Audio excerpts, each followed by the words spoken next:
happened in Orlando. We're going to discuss the shooting, which was obviously the largest mass shooting in recent U.S. history of civilians, and talk about gun control and gun legislation. Obviously, it's always almost like automatic that they will be talking about gun control and firearms and so on.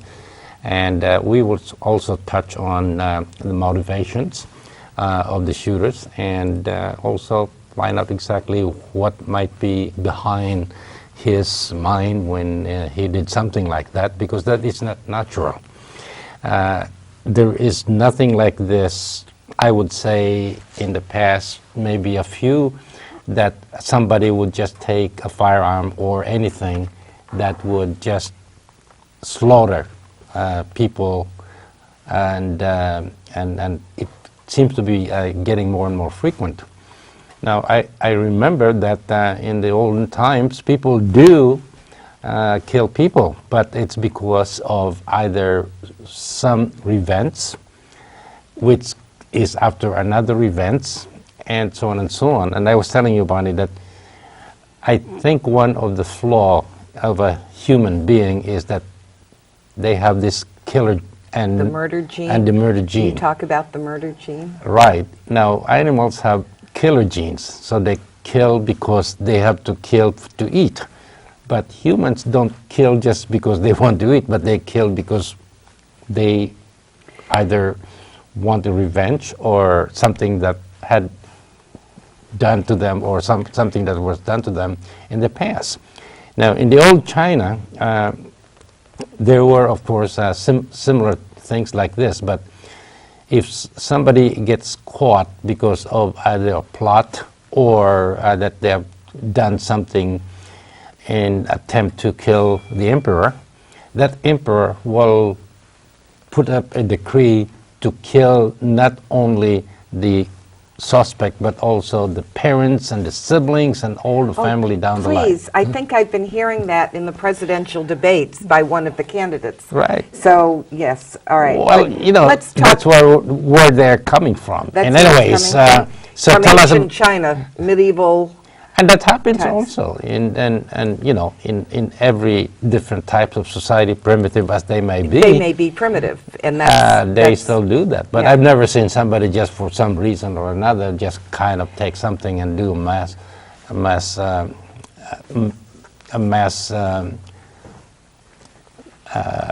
slaughter.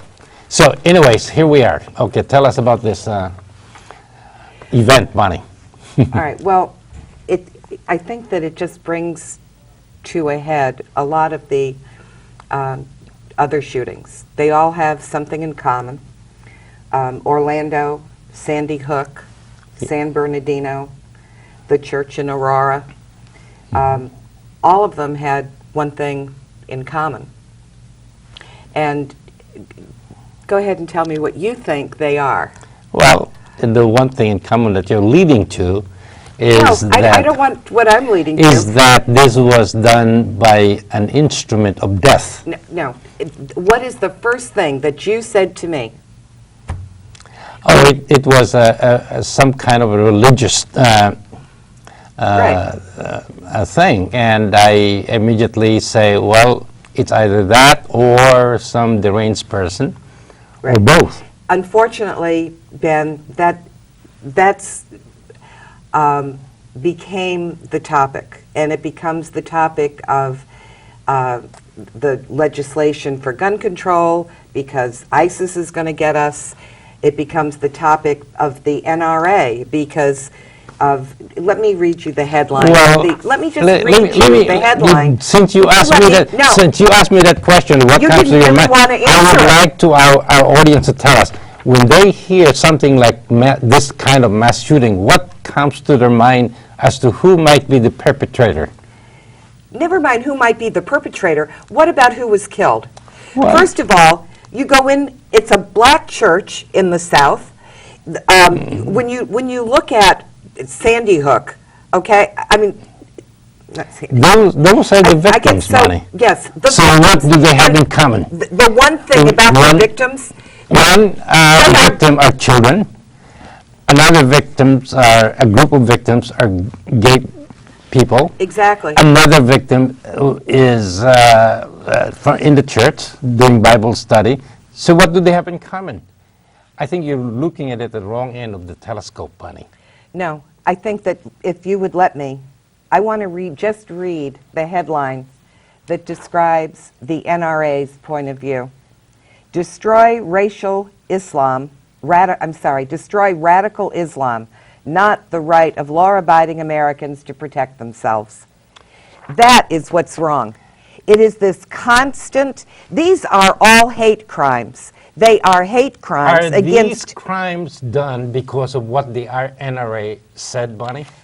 Is this revenge because the NRA put out a statement? No, it's not. I mean, have you ever heard of somebody going into this kind of motion? I'd really like to have a reasonable, intelligent discussion with you about this. Well, you jumped into this. No, I'm not saying that is a reaction to the NRA statement. I'm saying the NRA has this reaction to the shooting in Orlando. Rather than say that we've had 49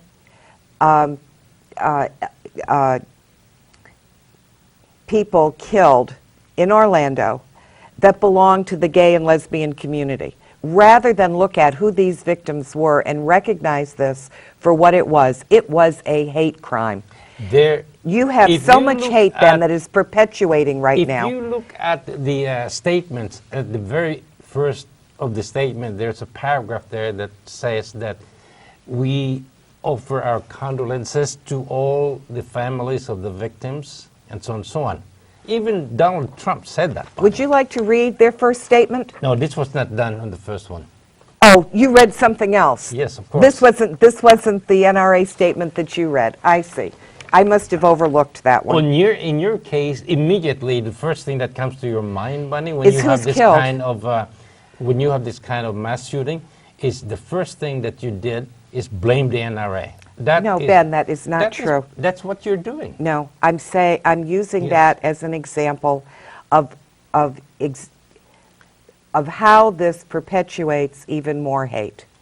Because when you start saying, when the first thing that people think of is, oh, he's got an Arabic name, so he must be a Muslim. He must have been with ISIS. He must be here, when... And the first thing that comes to your mind is, well, that's because the NRA is saying this. Ben, please don't do that. No. No. That's exactly what you're trying to. No, it is not. And I'm sorry I brought the NRA up, because the truth is, Well, the truth is we both are NRA members. I'm not a member. Wow. However, we do own firearms. And I absolutely believe in the right to bear arms. But and I would like to kind of talk about that just for a minute before we get into the rest of this.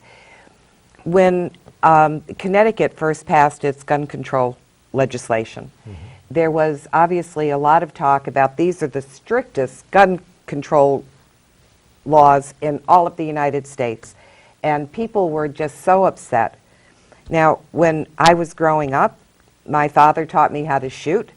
I think about where I was shooting. He had us shooting in the basement of our home.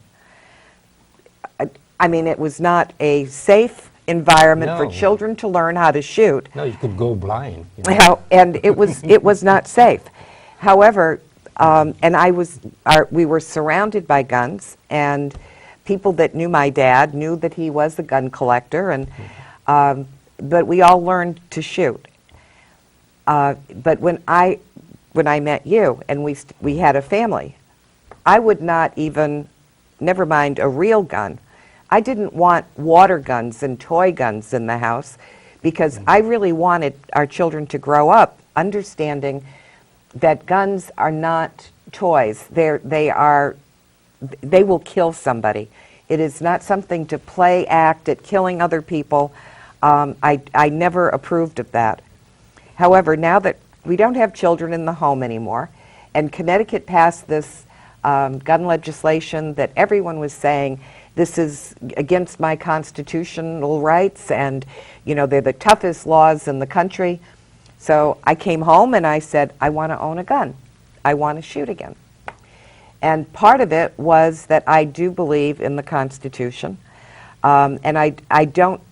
I felt that I had a right to see if, first of all, if people were right, is it going to be that difficult for me to get a permit and shoot? And it was not.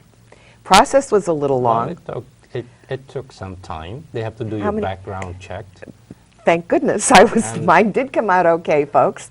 Not But the necessarily. but the fingerprints Yes. did take. How many times did we have to Well, have our that's fingerprints because retaken? But it has to be done perfectly, otherwise it will not right, get into the record because they have Right. to scan it. right. So we did get guns. We have Yeah. our gun, our permits, and it was not a difficult process. But through that whole process, I found out some of the things that Connecticut regulated. Shall we take the call first? Sure, go ahead. Okay. Hope I'm doing this right, folks. It's been a while. I think this is Hi, you're on Norwich Confidential. Yeah, hi, Bonnie. Hi, Walter. Hi, Ben. Hi, Walter. We haven't even gotten to the Second Amendment yet, Walter. Oh, I thought you brought up the Constitution. Well, I did for a We- quick moment, but I was going back to... We are going to do that, Walter. But since you're on the line, let me read the Second Amendment to Ben, Yes. okay? Yeah. The Second Amendment specifically, and it was rewritten several times, but the way it was signed and amended and ratified by the states and authenticated by Thomas Jefferson, who was the then Secretary of State, specifically, this is word for word, a well-regulated militia being necessary to the security of a free state, the right of the people to keep and bear arms shall not be infringed. Yes. That is the whole Second Amendment. Yeah. Now, I'm glad you agree with me, Walter. well, ahead. yeah, well, that's the Second Amendment. But what I'm interested in is the intent of the Second Amendment. You know, I want to know what our forefathers was thinking during the 1780s when they were putting together the Constitution, and why they put the Second Amendment in there. Now, I feel that the concerns, as I understand it, back at that time, you know, the colonies were giving up their sovereignty once they signed the Constitution. And the biggest fear is that if the new government, under the new Constitution, if we became a military government, what protection would we have against it? So in return, they wanted to keep their militia Right. as it is, you know, in defense of against the government. Right. It wasn't for the people, you know, that individually that was their concern. It was to have a power great enough to compete with another military force. Well, there were actually the experience in the United States prior to our Constitution, and the reason that they wanted to ensure that we could bear arms was, one, you're right, enabling people to organize a militia system. Participating in law enforcement was another reason. Deterring any tyrannical government. That was a real priority.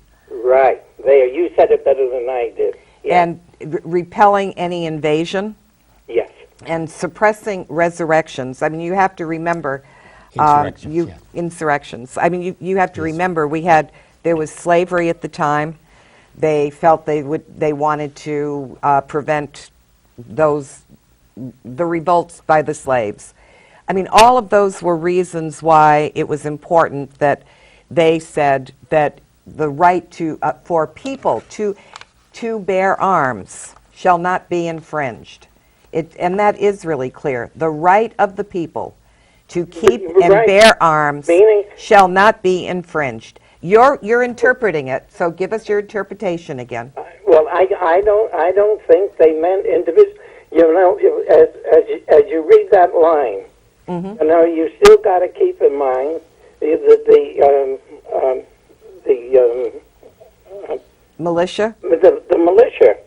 Right. You have to. I mean, they're the people. What is the modern day equivalent of the militia? Huh? What is the modern day equivalent of the militia? Today it's the National Guard. And who has control of the National Guard, Walter? Well, yeah, but they do during wartime. We haven't declared war. The federal government can nationalize what I like to call the state guard. All right, whatever you call it. Our state militia, our state guard, our National Guard, our Connecticut National Guard, when was it first federalized? Because the governor isn't saying no to the president to send our young men and women from Connecticut over to Iraq and Afghanistan, 3, 4, 5-time deployments. Well, they nationalized it. You know, Cheney and Bush pulled off a fast one. You know, because they didn't want to appropriate any more money to increase the regular army, so they took the National Guard. Okay. That's how they used them. But And- the thing is, and- the point. So do we currently, Walter, have a state militia? What did we call it before the National Guard? What did we call it 225 years ago? We called it the militia. And that, I think, is the correct definition of what a militia is, Walter, because I think militias really is not organized in the sense of like what we have in the National Guard or what we have in the Army. A militia is a group and a bunch of people who decided that they're going to form themselves some kind of organization to protect themselves against all what Bonnie has mentioned. Right. That And- is my definition of a militia. And if you go back to the Revolutionary War, and you look at the loyalists who were a part of the militia in our colonies. Well, I don't know if I can agree with that. Well, they were. You Well, you can let's- check it. let's But keep the let me militia finish my with the regulars. that's because the loyalists were not trusted because they sided with Britain, right? Yes. Okay. So Right. that you had those that called themselves patriots that decided they were going to have a separate militia. They stockpiled the ammunition for themselves. They would not allow the loyalists to be part of that militia Right. because they didn't trust them. Right. All right? Now, is there any difference in that, Walter? And give that an analogy of today. We do not have a militia in Connecticut, do we? No, the National Guard is the militia. But, Walter, you just said it's national. It's under the direction of the president. No, but Bonnie, that happened. During war, with World War II, they nationalized the I mean, I call the state guard, and that's where they got to call it. I think it's just a matter of what applying a name to it, for whatever reason. All right, so we're gonna kind of go on to gun control a bit. Well, Okay. we're going to move All right. on a little bit, Walter. Do you want to listen to Ben and I argue and call back? Yeah. Well, no. I have friends here, and we have to go to dinner. Oh, okay. All right. Well, I don't want to interrupt your dinner. I'm and we don't glad want that to you. ruin your Yeah, dinner I don't want to either. ruin your dinner. It was, but I just before you hang up, Yeah. give me your opinion of gun control. Nobody should have there's no reason for anyone to have a weapon. Any weapon. Any weapon. I'm even against the police to have a weapon. Because you hand somebody a gun and you're saying to them, here, we're giving you the right to kill somebody, but make sure when you do it, you're in the right. And as the government comes and confiscates everybody's gun, you think Well, would you believe that is... If there was no guns, there would be 100 people walking the streets of Orlando tonight. Well, If there was no guns, there'd be 22, 24 kids alive in Sandy Hook.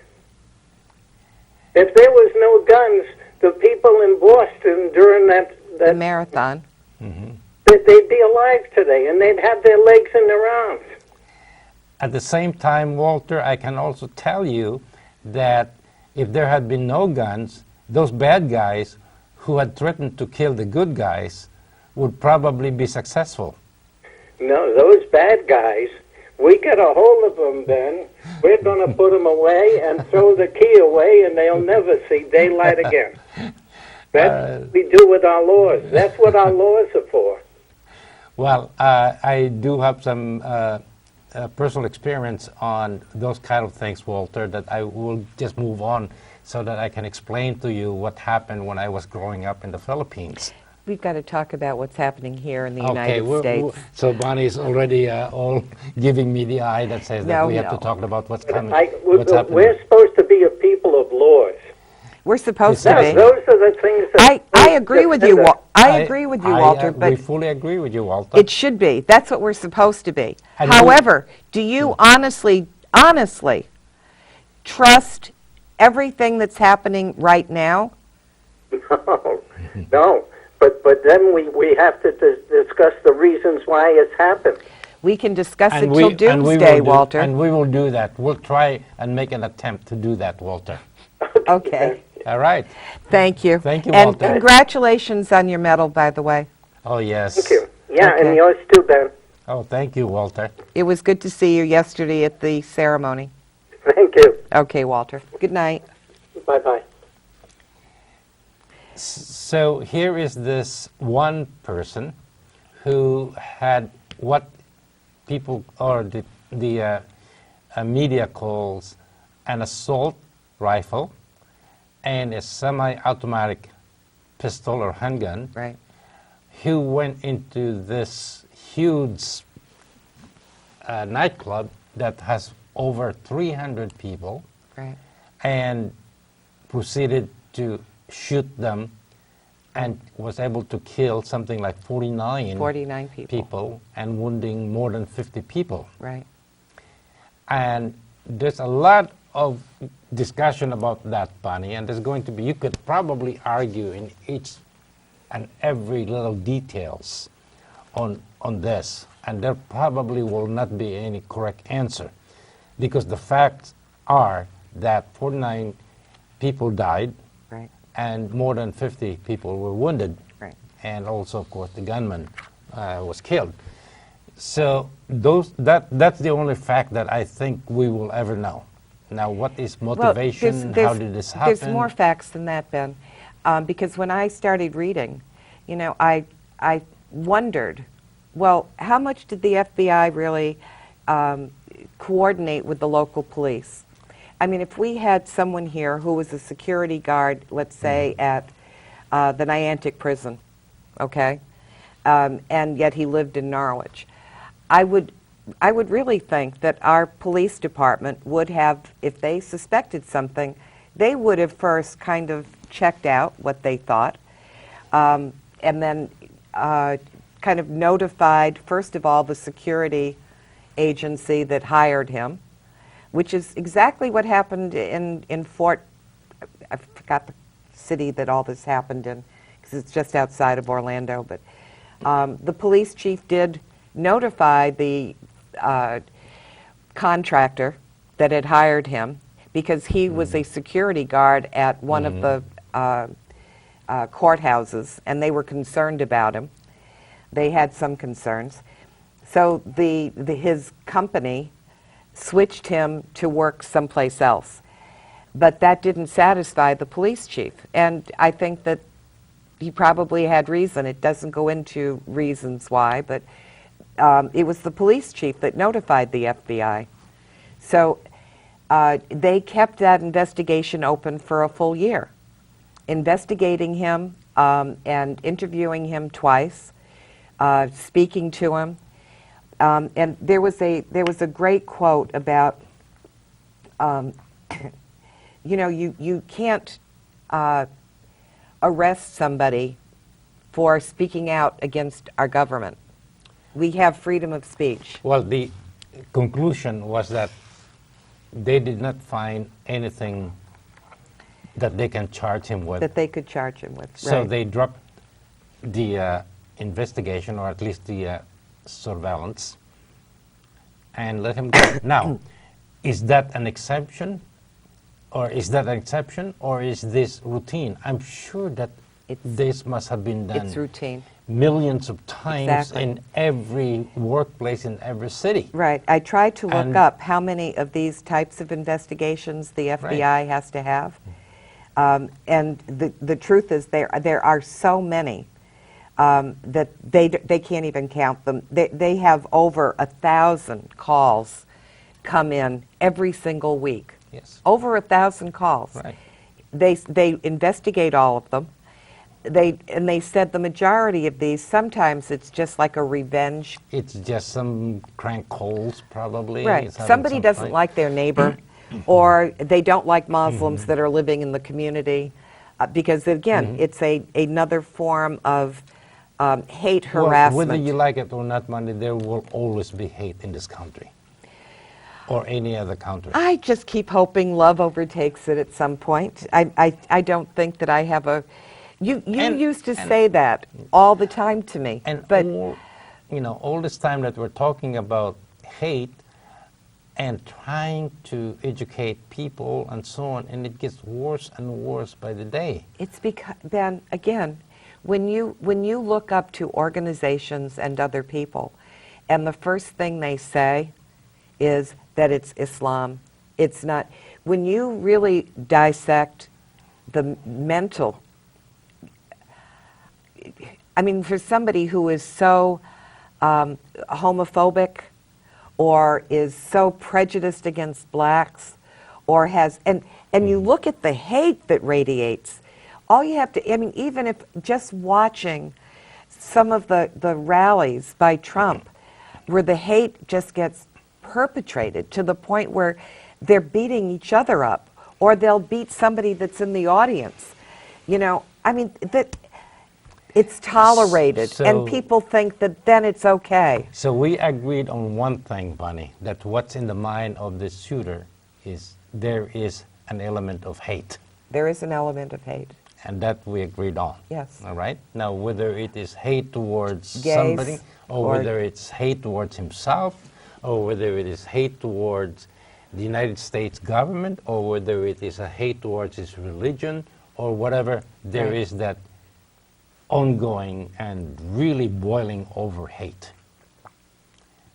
Now, would that kind of feeling immediately be followed by taking a gun and shoot somebody?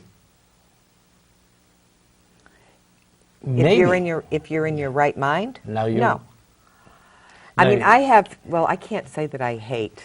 I don't know that level of, because I just forget people I don't like. Well, in any case, this But- is this is what I'm leading to All right. for you, Bunny. So you have this man who is just about a dynamite and has full of hate. And one thing that is still lacking in that picture is the instrument That triggered it? the instrument that he needs to get that hate out in the open and did a killing. And so in this whole thing, of course, is the one thing that came out is because that he is able to buy a firearm, an assault rifle, easily. Right. And that the rifle that he purchased can be fired so many times because the magazine that it has can carry up to 30 30. rounds of ammo. Right. So it basically made it easy for him to do his job, or so-called Right. job, to fulfill his so-called hate. Right. So now the question now is that where can this chain of events be broken in order to prevent something like this from ever happening again? So we could probably put a roadblock on every level of this chain of event and say, this link can be broken, this link can be broken, that link can be broken, and so on and so on. And before you know it, maybe we found a solution to prevent any further mass shooting in the future. But right now, we don't seem to understand and dissect the Well, let's look at event both sides. Let's that, look at both are sides. happening. One side of breaking this chain is Walter's suggestion. No guns at all, not even with the police, just like they have in England. There's about 10 million firearms, I think, in this country. How many that- firearms do you that think is- there actually are in England? Because there have been shootings in England. There's been shooting. And again, there used to be a time, I remember 30, 40 years ago, that even the policemen or policewomen in England were Don't not, carry- in the UK don't carry anything. They have no guns. No firearms. But Right. now you can see them. They have something similar to ours. They have a SWAT team and so on. They do? Of course They do. carry arms? Yeah. Oh, they don't just carry the sticks anymore? So, I really thought they still did that. every But country they have- now has firearms. So all in right. any case, Walter's suggestion is utopic, but unfortunately it is It also doesn't, impractical. it also, when I asked Walter the question about trusting right now, how much trust do you really have? Because the government has been pretty deceitful to the American people for a while. Even in looking at things like the TPP. I keep going back to that because they're still trying to get it passed. And I'm sure that a lot of people may be following you, Bonnie, and what you did is just created something in them called hate. No, Ben. I hope we've created some. Because people are informed doesn't necessarily mean that hate follows. We don't know. You I still don't have know. to. You still have to, at some point, because if you are, if what you are doing is informing people of just the facts, and with TPP, that's really, I've done more than inform about the facts. I've given my blanket opinion about how horrendous this would be for our country, our country economically, for the number of jobs that again would be lost. We would be in this downward spiral to the lowest level Let's of. go back to our topic, Bonnie, because we're getting off All right, topic. but then your point was that those things perpetrate hate. I would say that hate is the biggest factor and probably the only factor that resulted in this shooting. In this, in And- all of them, and on almost probably in all all of of them. them. The kid that went in and shot those 12 people in the church. Right. Obviously, he's grown up in a family And then that people had. would say, well, you know, they're mentally disturbed. Well, mentally disturbed can be interpreted in any ways. Now, people will say, well, mentally disturbed is because he doesn't know anything about the right or the wrong, or he's just gone crazy. No, he has hate it in was- his mind. Right, you're not born with it, Ben. Exactly. You know what you're born not with? born with it. Murder gene. You're born with Please. it. All right, but there is. So let us really, really Do we define. take any responsibility for, I mean, obviously, the shooting in Orlando was based on and triggered by this kid seeing two men kiss. I don't think that is really even supported, Bonnie. That is just the father saying. Now, That was what That is triggered him, just and he became angry. And according to the Right. father, but I'm not Okay. really even sure if that is true or if that is an actual event. The fact is this, that anything that they say may be circumstantial, maybe adding more to the hate, because what he did is creating more hate. who? What this gunman did Right. is to create more hate. Against? Hate against the Muslims. Right. Hate against whatever, because he happens to be a foreigner or foreign. He wasn't. He's not a foreigner. He was born and brought up in the United States. Well, nobody's going to be hating the American people. They will be hating against where his heritage come from, and he's from Afghanistan. He's from New York. So no. No. Do you think that those people in Orlando, because this kid is from New York, will those people that lives in Orlando will now come to New York and say, "I hate you guys because one of you came down and killed 49 of our people"? That's exactly how No, ridiculous. they're going to hate Ben, that's my point. the Afghans. Listen to me, Yes. because that's my point. That is as stupid as somebody coming up to New York. Well, hate It is is- stupidity, Bonnie. Yes, but There is because no rhyme you are or not, reason.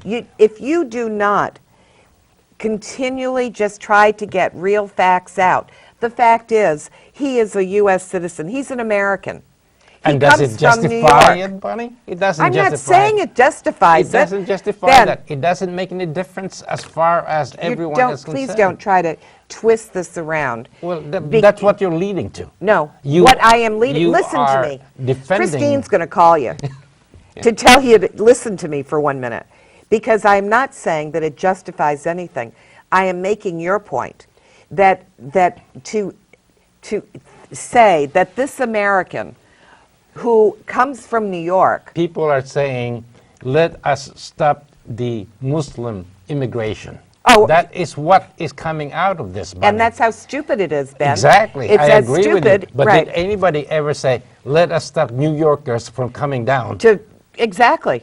Nobody But said that. let's ask Trump if that's what he thinks should be done next. This was an American from New York. And you're saying So that we should maybe build a wall around New York and not let any of them out. You know, you're trying to defend something that is not defensible. No, I'm Bonnie. making your point. I'm just That telling is you how what the crazy it practical is. thinking is going to be. I'm telling you exactly why hate happened and why it's going to continue to happen.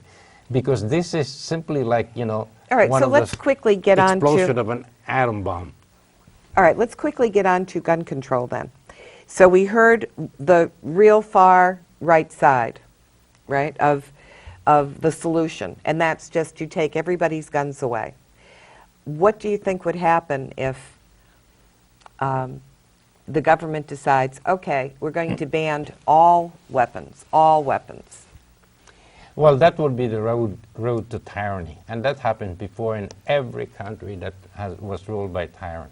First of all, get all the guns off the street, so-called. Get all the guns off the houses, because we don't want any guns here. We want to be peaceful. And everybody seems to say, yes, take my gun. Let's all live in peace. Well, unfortunately, folks, it's the army that has the gun now. And it is the commander-in-chief who can tell the army what to do with those guns. And when you go out and do your so-called protest, you can bring all the flowers you want, but they can still kill you with their guns. All the flowers. And that is happening all over the world. So that is not practical. That doesn't seem to be the solution to all this killing. No.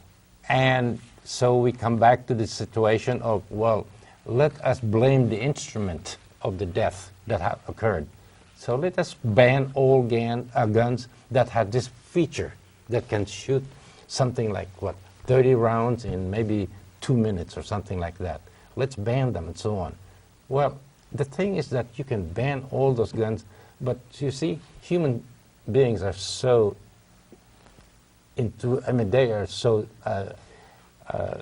they are so genius. They can probably build another type of Don't most arms. Afghans build their own guns? Yes, they could probably build a rapid-firing machete, and for what I care.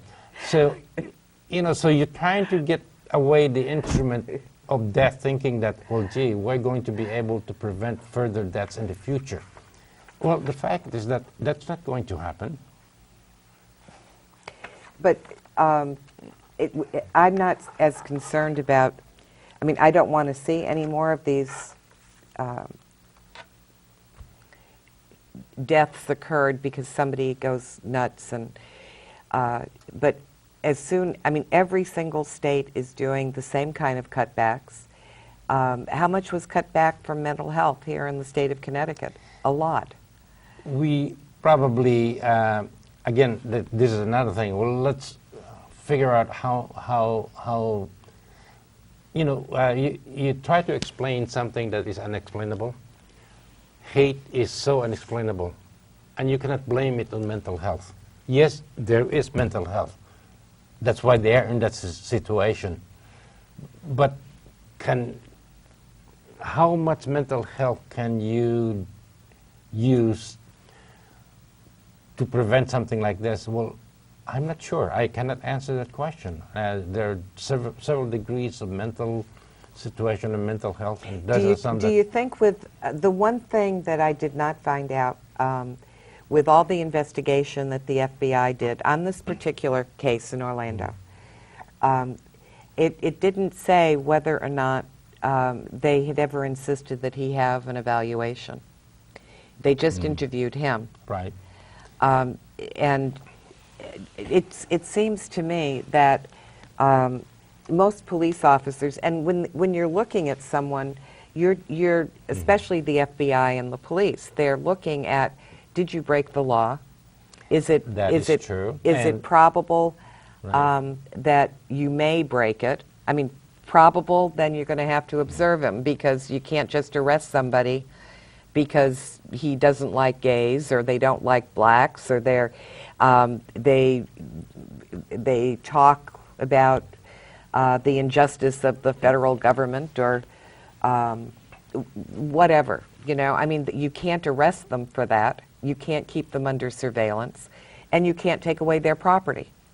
So, but what you could do, it seems to me, is that when you have this kind of situation and a police officer, the chief of police actually calls and says, we have some concerns about him. It seems to me that the one thing the FBI could do and should do is simply get an order to have him evaluated by people that are very experienced in detecting. Well, here's what is going on as far as this is concerned, Bunny. You never can read people's minds, so you never can figure out exactly what he is thinking and what he is going to do next. Right. Now, that is so difficult to predict. You can only say, well, he's probably got this leaning towards that because this is what he was doing, or this is the company that he keeps, and so on, or he's hoarding a lot of guns and so on. Right. He is dangerous, maybe. Well, the fact is that he had done anything wrong to be charged with a crime. The only way that somebody can go do a background check on somebody is because if he had done something. And so when you say, well, let's get more background check, well, you can get as many background checks. And he's never done anything. And he'll never done anything, and he's never been arrested. So how can you deny him of that right? You're right. All right. So there are a lot of things that is in that background check that prevents somebody from being given a permit to carry or conceal a weapon. Right. And it is probably working, and it probably works in a lot of instances, but there's always this handful of people who are so determined that they can actually get through with that. So background check, yes, we probably should increase our mental health services. Yes, we should probably try to separate the bad guys from the guns that is around. Right. Yes, we probably should make sure that all these guns can do only these things, and so on and so on. So there's all these things that are happening. And so then they come to this so-called, well, let's ban assault rifles. Let's ban the high-capacity magazine. Let's ban the collapsible stocks. Let's ban the forehand guard. Yeah, why the collapsible stock? Because I'm a short woman with short arms, and without a stock that's adjustable, there's no way I could go out and hunt. Exactly, and there's no way you could kill people. That's why they ban it for you to use. So this is why in the state of Connecticut, they look at a gun and say, oh, okay, that is an assault rifle, it's banned. Okay, here is a hunting rifle that does exactly the same as this assault rifle and probably even more. Well, it looks hunting rifle, so it's not banned, and so on and so on. But some of the so-called gun control measure to limit the capacity of this particular firearm is so ridiculous because they don't have any really rhyme or reason to say that this is why we're banning it, other than, well, it looks bad, so we should not let it get in the hands of people. Like what? Oh, You mean like the thing you can hold on to? Exactly. Because it doesn't fire the gun. Well, that goes back to the 1930s when the Thompson submachine gun had that forearm grip. It looks lethal, basically. But it doesn't do a single thing other than help somebody who is... This is something that people who want to do something that they can Do. And All right, pretty soon without they'll- making any real... And pretty soon they'll probably ban the color black because it looks bad. in So a it gun should like be that. all pink. It should be all pink. We should all have pink So rifles. there are things that are, and what our legislators are doing, they are basically doing this to pacify a lot of so-called people that are in gun control so that they can rest at night and say, oh, I did something. But it really did not go all the way to what really is wrong in our society. Which, And hate. that is the person that's holding the gun. the hate. All right? So here's what's going to happen, and they probably will do this, and that is going to be, well, if they're going to ban something called the assault rifle, then they'll probably do that. But I'm sure that it's probably going to be very difficult for them to pass because the NRA is going to really, really put all their money towards Now, against that. explain the difference. An assault weapon is something that is like a machine gun, just keeps firing? The original definition of an assault rifle is a fully automatic firearm. So you pull the That- trigger that and it will can- keep firing until and you it- let go of the trigger. Exactly. That is the original definition of an assault rifle. And there's really no reason to have that. Well, I mean, I can't see one. this was made by Armalite. That's why it's called the AR. The Armalite is the name of the company that made this Armalite rifle. Uh-huh. That's why it's called AR. And they're fully automatic at that time. And they made it for the servicemen. And then, of course, they want to also sell it to civilian use. So they did do away with the so-called fully automatic and only allow it to do semi-automatic. Now meaning that is where you You pull the pull trigger once, one trigger, one bullet. and then you can pull the trigger again, Right. and the second bullet will fire. Right. You don't have to keep... No, you don't have to do that Right. because the firearm will basically reload itself. reload itself. Okay. And that becomes semi-automatic, and that becomes very, very, very, popular. And during the Vietnam War, of course, the Colt factory industry used that same principle to make that so-called M16. But which that is- was also fully it was automatic. fully automatic. Yeah. But it became so popular that a lot of people want that. And actually, at one time, it was available for civilian use, the fully automatic AR-15. Really? Yes. And until finally it was banned, I think, in the 70s. And now the only thing that's available is the semi-automatic. But in spite of that, it is still a lethal weapon because people can pull the trigger so fast that, as a matter of fact, people prefer the semi-automatic from the full automatic rifle. And What the is what do you? I mean, I know why I would. Because if you have a fully automatic rifle, you can aim something, but you cannot control where Oh, the where it's bullet going. is going. And Right. that's why people don't like to fire a fully automatic Right. weapon, other than the fact that it's like in the movies, Right. So, as a result of which, the AR became very popular, and now they have the AR-15, the AR-10, and the AR-25, and so on. All of the same principle and mechanism. All right. So what, aside from banning everything, What would you suggest? Well, there has to be some compromise, and I think a lot of people will now turn around their grave and say, well, why did I say that we have to compromise? The NRAs will say, well, you should not put anything in the books because it will slowly restrict the rights of the Second Amendment. Right. And don't you have some fear about that? I Yes. mean, Walter doesn't believe that the Second Amendment gives people the right to bear arms. Well, my definition of militia is ordinary people. Right. Any ordinary people can form a militia as a group, 3 or 4 people. And for that reason, you know, and again, the purpose is, of course, to prevent from being ruled by a tyrant. Right. So in any case, what do I think? Well, again, we're looking at and we're focusing our attention to the instrument of death. We cannot remove that instrument of death, number one. It's impossible. There was a time, of course, that people were able to own a fully automatic rifle, Right. but it was banned, and the way it was banned is they did not remove it. They did not take it from the hands of the owners. They just say that you cannot pass it on, you cannot sell it, Right. and if you should die and it has to be given to your heirs, they have to Right.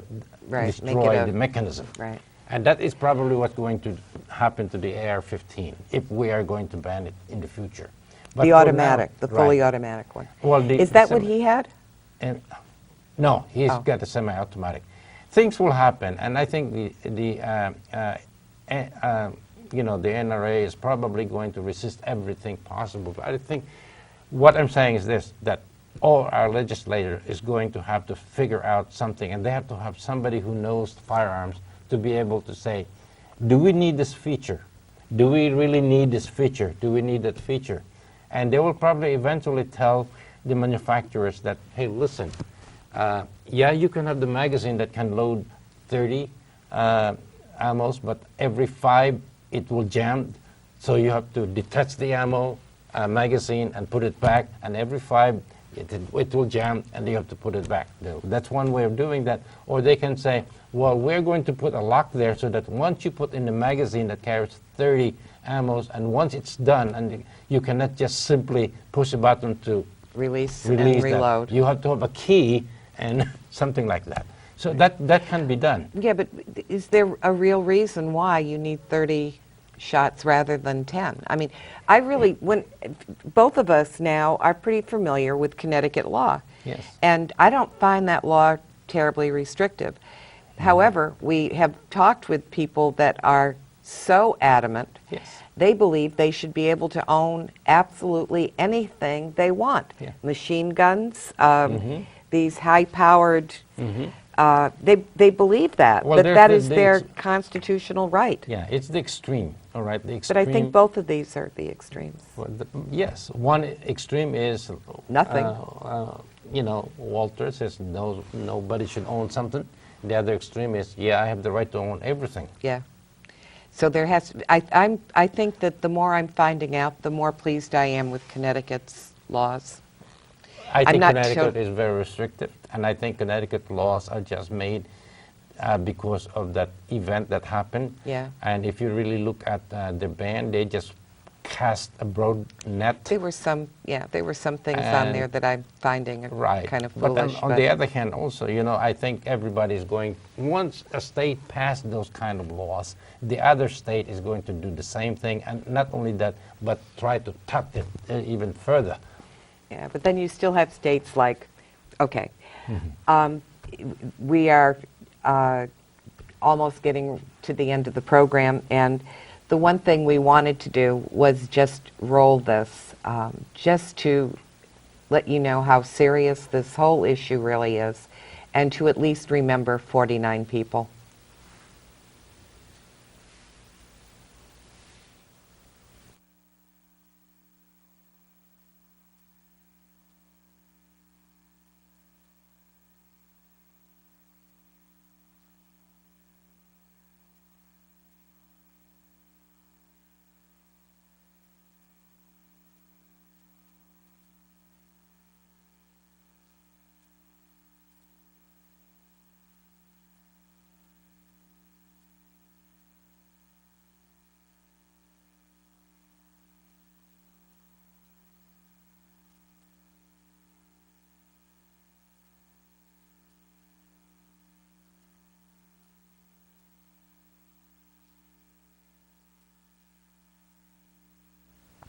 Well, may I have the last word, Bunny? I think my last word is this. I am really asking our legislators, especially those going to Washington, to please look at this and get out of those side that you are putting yourself in. Look at this as what is really good for the country. Find out a solution to, if you are going to do more gun control, make sure you understand exactly what you're doing, and not because the NRA tells you this and the gun control group are telling you this. Let's put ourselves where we should not have any more of this kind of slaughter. That's our show for tonight, and we will be back next week. Thank you.